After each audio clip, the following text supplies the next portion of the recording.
Hörmətli tamaşaçılar, gördüğünüz kimi hal-hazırda Yardımlı rayonunun Şəhidlər Xiyabanındayıq.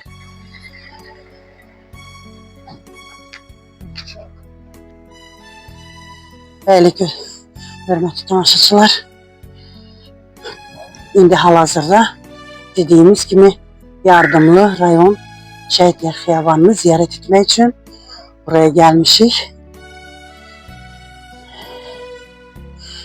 Bilirik ki, bütün yüksəkliklərdən ucada dayanan bir zirvə var.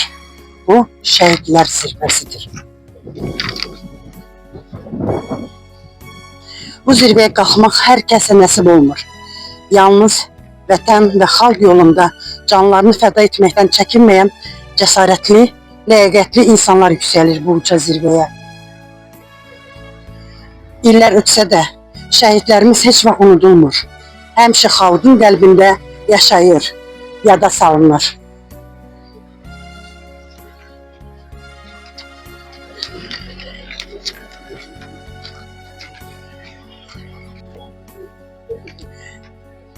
Şəhidlərimizin hər zaman bir amalı olub. Biz gəldi gedərik, təki vətən sağ olsun. İndi şəhidlərimizin ruhları vətən göylərində azad gəzirlər.